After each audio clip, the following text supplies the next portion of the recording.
ጀሪ በመጨረሻም እንግዲህ ፍላጎቷ ተሳክቶላታል። ከአቶ አምደን ጋር የማደር ሀሳቧ እንዲሁም ደግሞ እቅዶቿ እያንዳንዱ የተከናወኑላትም ይመስላል። እንግዲህ ከአቶ አምነን ላይ ማደንዘዣ መድኃኒት ከሰጠችውም በኋላ አቶ አምነን ምን አይነት ስሜት እንደሚሰማው እራሱ አያውቅም ነበረ። ወዲያውኑ እንግዲህ ለምትፈልገው ጥቅም እንዲውልላት ጋብዘዋለች። ታዲያ አቶ አምነን እንግዲህ እንዴት ነው በአንድ ብርጭቆማ ልሰክር አልችልም፣ ምን አጥፍቼ ነው በማለት እንግዲህ ከራሱ ጋር ሲወያይና ሲነጋገርም ነበረ። ታዲያ እንግዲህ አጀሪት ጀሪ የጨመረችውን ታውቃለች እና ከብርጭቆ ላይ አቶ አምነን ምንም ችግር የለውም አሁን የኔና ያንተ ጊዜ ብቻ ነው፣ ሰው ማንንም ማስማት መሆን ማየት የለብም በማለት አብራት እንዲተኛ አድርጋለች ማለት ነው። እንግዲህ ወዲያውኑ አልጋ ላይ እንደወደቀች ማለት ይቻላል። በእርግጥ ቤሊን ነበር የመሰለችው፣ ምክንያቱም አንደኛ ሰክሯል፣ ሁለተኛ ትገለባበጥበታለች ማለት ነው። በጣም ፊቷ ምናምን እየተቀያየረበት ነበረ። አንድ ጊዜ ጀሪን አንድ ጊዜ ደግሞ ቤሊን እየሆነችበት ነው የነበረ። በዛ ግጥመት እንግዲህ ያው ቤሊንን ስለሚወዳት ቤሊ ናት በማለት እንግዲህ ወደ አልጋው አብሮ ለመተኛት ተጋብዟል ማለት ነው። እናም እንግዲህ ወይዘሮ ስሟት እንግዲህ ሆስፒታል ገብታ ወጥታለች። ይህም የሆነበት ምክንያት ጀሪ በቀየረችው መድኃኒት ነው። እንግዲህ አሁን ጥፋተኛዋ ቤሊ ናት የተወቀሰችው። ቤሊን እንግዲህ የተወቀሰችበት ዋነኛ ምክንያት እና ልትጠረጠርበት የቻለችው ምክንያት ደግሞ ወይዘሮ ሰማያት እንግዲህ ሳሎን ላይ ቁጭ ብላ በነበረበት ቅጽበት ቤሊን የኔ ልጅ እስኪ ሂጂና መድኃኒት አምጪልኝ የሚል ጥያቄ ማንስታላት ነበር እና አሁን ላይ ቤሊን ልትጠረጠርበት የቻለችበት ዋነኛ ምክንያት መድኃኒቱን ከክፍሏ ሄዳ ስላመጠችላት ብቻ ነው። በዛ ቅጽበት እንግዲህ ያው ሜርሲ እና እንዲሁም ደግሞ ሰማያትም ሳሎን ላይ ነበሩ። ስለዚህ አቶ አምነን ደግሞ ሜርሲ የምትናገረውን እያንዳንዱ ነገር በጭፍን ያምናል። ቤሊን የሆነ ስህተት ሰርታለች ከተባለ በቃ እሷ መወገድ አለባት መቀጣት አለባት ብሎ የሚያምን ሰው ነው። እንዲሁም ደግሞ ምንም አይነት ጥፋት እንግዲህ ካየባት ይቆጣል ማለት ነው። ስለዚህ እንዴት ታደርጊኛለሽ እንደዚህ እናቴን እኮ ልገይ ነበረ፣ እንዲሁም በቃ ከአንቺ ጋር የነበርኩባቸው ጊዜያቶች በጣም ጸጽተውኛል። የተወሰነ ጊዜ አሳልፌ ነበር፣ ጓደኝነታችን ተቀብለን የተጫወትንባቸው ጊዜዎች እያንዳንዱ በጣም ነው የቆጨኝ። እንደዚህ አይነት ሰው እንደሆንሽማ ባውቅ ኖሮ ምንም ድርሽ አልልም ነበር ከጣገበሽ ማለት እንግዲህ ቤሊንን በጣም ይወርድባታል። በእርግጥም ጥሩ ጊዜ ነበር ያሳለፉት አምነንና እንዲሁም ደግሞ ቤሊን ቁጭ ብሎ ጓደኝነቷን ከተቀበለችውም በኋላ ተረት ተረት እየነገረችው እንዲሁም ደግሞ ዛህራ ለቤሊን የተለመደ ተረት ተረት ተነግራታለች። አስተማሪ የሆነ እሱን ልትነግራት ስትመጣ እንግዲህ አቶ አምነን እንግዲህ ስታየው ደስ ብሏት ተመልሳ ነበር የሄደችው። በዛ ቅጽበት ግን አምነን ደንግጦ ነበረ። የደነገጠው ደግሞ ለምንድን ነው እንግዲህ ከእሷ ጋር ስለታየ ነው። ከዛ እንግዲህ ከሄደችም በኋላ እንዴት ነው የደነገጥኩት ግን ለምን ደነገጥኩ ቤቴ እኮ ነው በማለት ራሱን ያሰበ እንዲሁም ደግሞ ሲያስብም ነበር። ታዲያ በዛ ቅጽበት እንግዲህ ችግር የለውም በማለት እንግዲህ ግን የተለመደ ነገር ምንድን ነው እነግርሻለሁ ያለችሽ ሲላት ያው ተረት ተረት ነው እንጂ የምንነግረኝ ሁል ጊዜ እናቴ ዛሬ በቃ ሁሌ ትነግረኛለች ትለዋለች። ከዛ ለእኔም ከነገርሽ በማለት እንግዲህ ሙጭጭ ይላል። ስለዚህ ምንድን ያደረገችው እንግዲህ ቤሊና በቃ ችግር የለውም እነግራለሁ ትልና የአንድ ተማሪ እና የመምህር ገጠመኝ ትነግረዋለች። ልክ ዛህራ እንደምትነግራት አድርጋ ጭንቅላቱ ላይ እግሯን ተኝቶ እየደባበሰች ምናምን ነገረችው። ደስ አለውና በዛው እንቅልፍ ይዟቸው ይሄዳል ማለት ነው። እንዲሁም እንግዲህ እንቅልፍ ይዟቸው ከሄደ በኋላ በጠዋቱ ለመነሳት ሞክሮ መነሳት አልቻለም ነበረ። በዛ ቅጽበት እንግዲህ ያደረገው ነገር ምን ነበረ? በቃ ተነስቶ ሲያት ምናምን ቀድማ ነበር የተነሳች ቤሊን። በቃ ደስ አላት አብሯት ስላደረ ምናምን። ያውም ደግሞ ቁጭ ብሎ ተደጋግፈው ነበር ያደሩት እና በዛ ቅጽበት የተሰማ ስሜት በጣም ደስ የሚል ነበረ።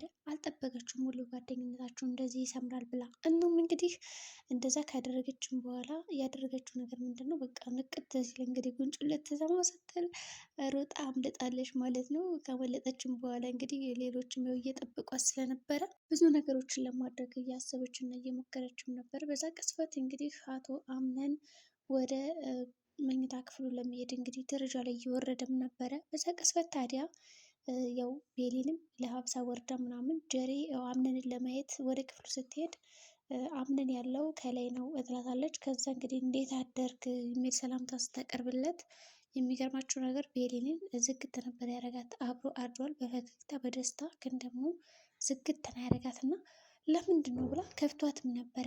ይሁን እንጂ በማለት እንግዲህ ወደ ስራዋን ሄደችው።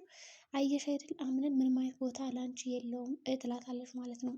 እሺ ይሁን ብላ እንግዲህ ወድቃ ወደ ክፍሏ ሜዳ ነበረ። እንግዲህ ከታቸው ተሰብስበው ቁርስ ከመብላቷ በፊት እንግዲህ ወይዘሮ ሰማያት መድኃኒት ባለችበት ቅጽበት እንግዲህ ወዲያውኑ መድኃኒቱን እንደወሰደችው እራሷን ነው ማዞር የጀመራት። ቤሊ ልታግዛት ብትሞክርም ግን እንዳታግዛት የሚል ትዕዛዝ ተሰጥቷን ነበር ከሜርሲ። እንግዲህ መድኃኒቱ ወስዳ ያው እየተንገዳገደች ራሷን እየዞረ ስለነበረ ስትሄድ ወዲያውኑ ራሷን ስታ ትወድቃለች። በዚህ ቅጽበት ሁላቸውም እንግዲህ ጫጫዋሉ። ቤሊን እና እንግዲህ አቶ አምነን እስሯ ነበሩ። ምን ሆንሽ እያሉ በጣም ተጨንቀው፣ ሌሎች ግን ዝም ብለው ርቀት ይመለከታሉ።